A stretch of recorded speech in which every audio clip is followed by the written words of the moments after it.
Hey everybody, it's Master Gallengeist here, bringing you my review for the book The Girl Who Could Move Shit With Her Mind by Jackson Ford. And I thought that this book was okay. It's about 444 pages, and as the title suggests, deals with a girl who can move shit with her mind. So I saw the title. I was like walking around to the bookstore. Actually, I was walking around with my mom and my dad, and my mom was like, "Oh, look, what the fuck's up with this?" So I then read the back. Tegan Frost is having a hard time keeping it together. Sure, she's got telekinetic powers, a skill that the government is all too happy to make use of, sending her on secret break-in missions that no ordinary human could carry out. But all she really wants to do is kick back, have a beer, and pretend she's normal for once. But then a body turns up at the site of her last job, murdered in a way that only someone like Tegan could have pulled off. She's got 24 hours to clear her name, and it's not just her life at stake. If she can't unravel the conspiracy in time, her hometown of Los Angeles will be in the crosshairs of an underground battle that's on the brink of exploding. And I'm like, okay, that sounds pretty cool. Let's kind of check this out. Unfortunately, this goes into the kind of realm of, I think that this might have been like the first kind of book that this author wrote, because there's a lot of stuff of like going into certain kind of details that kind of screw over the momentum and the pacing of what's kind of going on in the story, and that they're not really that familiar with like Los Angeles and America. It's because it's set in LA, and it just, even though I'm not that familiar with LA, I mean, I went to an E3 and kind of like tooled around once, but I'm not that familiar with LA, and I'm like, okay, this sounds kind of weird. And then there comes up certain kind of continuity issues where at a certain point I'm thinking the people are driving a Prius, and then they tell me they're driving a truck. And at one point this one character is supposed to be bald, but then later on towards the end they've got hair for some reason. It's like, what? And then we've got things that just pretty much happen randomly to pretty much get everybody else out of the way to deal with the characters of what's going on. So we got Tegan Frost. We learn that she is pretty much in this kind of thing called China Shop, where she is pretty much the only person that's got telekinetic powers, or psychokinesis, PK as she calls it, and that she's pretty much with this whole kind of group. It's almost like The Boys, where this operative Tanner has gathered these kind of dregs and used them to do black ops kind of missions with like plausible deniability.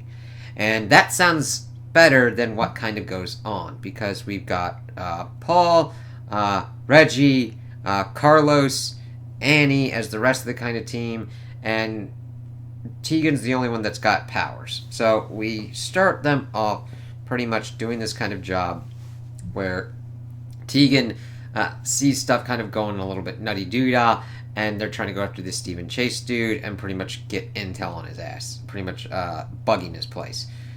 They get spotted by security, and Tegan decides, okay, let's try and get up. And the thing is, they kind of get too high up in this kind of giant kind of building, and Tegan decides to kind of float her and Annie down with her PK.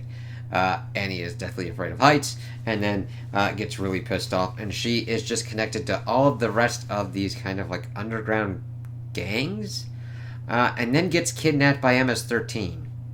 I think it's MS-13. Something like that. It was almost like somebody just threw shit at a dartboard. It's like, what the fuck? Because they were going after this person because after this job, someone has killed Stephen Chase with powers similar to Tegan. And we then get the dueling kind of perspective of Tegan and the person that's doing the killing, this Jake.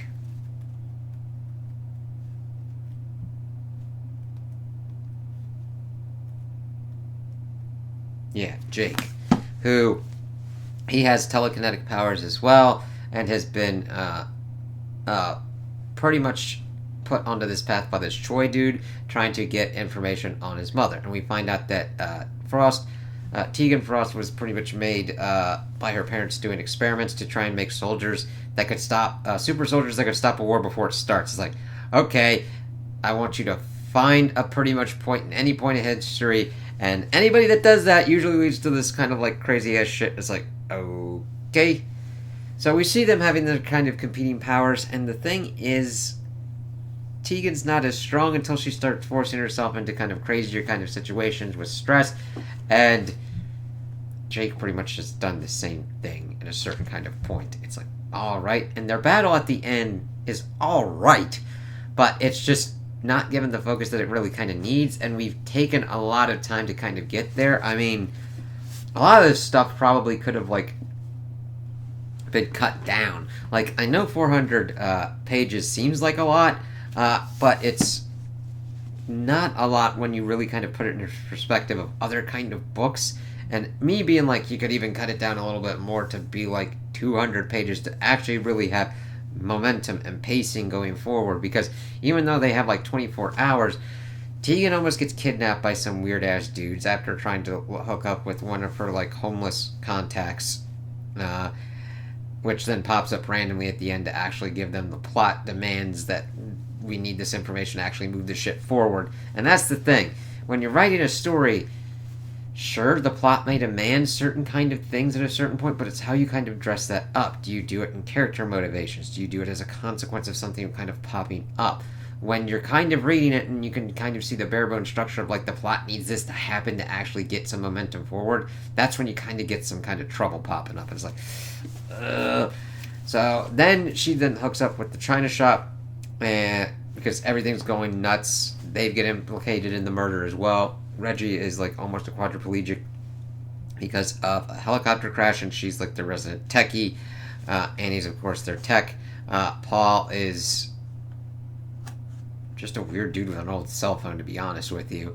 I mean, he tries to like keep everything together. She calls him Agent Whiteboard because of his like anal retentiveness to detail. And then we find out later that Carlos is the dude that's been training up Jake and is using him to kill these people that he's got a vendetta against that fucked over where he lived, where he was eventually from, because he had to get out of like Mexico because of like gangs and shit like that. Well, that we're led to believe.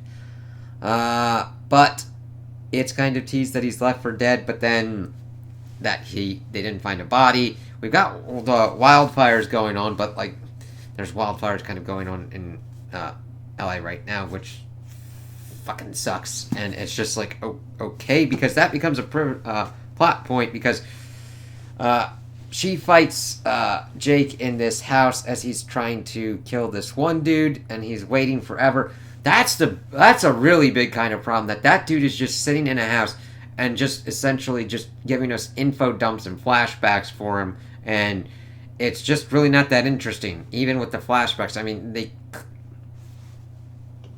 I know it's almost like watching somebody do a kind of essay and padding out the length of the essay. It's like, you could have done this a lot better. I don't need a complete...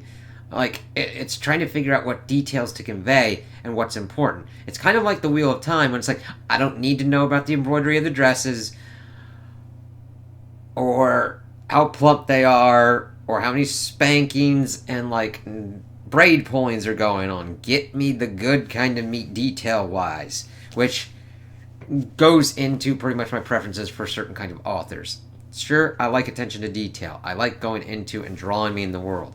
This gave me the wrong kind of detail where it's like, come on. That's a big kind of thing for me, where it's like, as I've gotten older as a reader, I'm like, okay, I do like detail. I like getting drawn into the world, but a lot of certain kind of stuff happens where it's like, okay, this is kind of padding and really is important to the character or what's going on.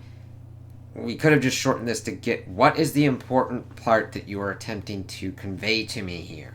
Is it him trying to go through this because we've already pretty much established him being a drifter and everything like that? How many times do we need to kind of go on this? We've shown that it is hard for him to get the information. Okay, cool. Why do we have to keep coming back to this kind of thing? Same with Tegan, and kind of keeping explaining what's kind of going on as we're trying to get more understanding of her amplifying her powers to get to the kind of fight at the end. And the wildfires are like creeping in and pretty much getting ready to burn the building down, and Tegan decides to bug out and she almost dies, but she's able to be saved because of water plane pretty much, and then she pretty much gets captured by Tanner but the rest are able to kind of like get him out because of what's kind of going on. And it's just like, oh god, whatever. Because Tanner is ready to pretty much like crack her ass, and then we also get the whole kind of thing at the end because we learned that Tegan was not the only one with powers, mainly the only one with psychokinetic. That's why she was like, what the fuck's kind of going on here? Who killed this person? And she killed Jake and didn't learn anything about like his parentage or whatnot. But we learned that her brother and sister are alive at the end, and that this homeless dude's pretty much been keeping an eye on her. His powers, he can't sleep. The other one can like see infrared through like acne kind of pores, acne-like kind of pores in her body, and they were supposed to have died in a fire. And I like setup wise, sure, it sounds fine, but I was not interested in the characters by the end of it. I'm like, Tegan was the only one that kind of was like put up well. She had this kind of blood thing going on with Nick, and Nick's like, I can't really do this, and bugged out. It's like, oh, okay. And then evidently when Tegan has sex, she can't control her powers. Yeah, there's just random kind of stuff that's put in. It's the balancing act of all the plates, and the author doesn't handle it as well as I would like. I don't think this is completely and utterly horrible and bad. I've read stuff and stopped reading stuff where I'm like, this just fucking doesn't work, man. No thank you. Do not pass go. Do not collect $200. I finished this. I don't think my time was wasted at all. I liked finishing it to understand what I like to get out of books and how to kind of read an author, because this just feels like this was like a first attempt at it, and I know that it goes through a lot of kind of processes and everything like that, and editing and all that, though there were some things editing wise, like the continuity errors and everything kind of pulling me out where I'm like, what the fuck? And the thing is, you're like, oh, some of that stuff doesn't, you're like, that wouldn't really affect it that much for me. That's cool. That's valid. I totally get that. This, with how kind of short it was, it just kind of like made it a little bit kind of bigger. It's like, hold up here. We don't have that much. We're not doing like 1,000 pages, 2,000 page kind of tome thing where it's like, what the fuck, and continuity errors are everywhere. And it makes it kind of more visible when like sometimes you could have a certain kind of continuity error in like a bigger kind of volume that you don't really catch up on because of how long it is, and it takes you a while to be like, what the fuck's kind of going on here? Here, it's kind of shorter, so those kind of stand out at least more to me. And if you don't agree with me, that's quite alright. Again, I'm doing this just to like tell you how I kind of feel about it, see what's kind of going on. If you really like this book and really love it, that's cool. I got no problem with that. Ignore my ass. That's alright. It's just in recommendation kind of realm, it's kind of strange. Those who are looking for a mystery or a kind of thriller, I would point to kind of better ones, because it really starts and stops. It's like it puts it out front, and then even trying to get to that kind of point, you're like, can we continue? Can we continue? And most of the reveals are just okay. It's like, alright. There's other ones that's like, oh shit, what the fuck kind of shit. Now, there are other books in this series, but I'm fine with it. I don't really need to know more. Like, I'm fine with the teases at the end, but they just don't grab me, and I'm like, I'd want to look into other kind of books and other kind of series as well. So, this one's a really weird one. Like, the mystery and thriller is the biggest kind of set for this. Action really isn't the strongest point here. Like when Tegan's doing her powers, it's alright. I would like more details on those kind of things and how that's kind of working out. Like her and Annie falling from the Edmonds building, her trying to fight off her captors and unlocking new powers, dealing with a police chase helicopter, and her fight with Jake. They were serviceable enough, but if you're looking for action and really kind of cool backs and forth and battle scenes and whatnot, this really wouldn't be for you. So I would steer clear of it if you're going for that and that being your objective. it honestly would have been more interesting to have her trying to do her whole kind of thing of trying to do a restaurant and everything, as that's her kind of secret ambition and passion that she's attempting to do. Yeah.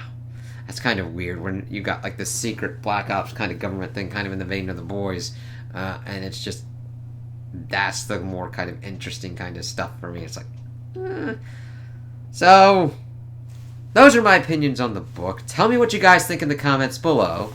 If you liked it, if you didn't like it, if you agree with me, if you disagree with me. Also, like and subscribe, and I hope you have a good day.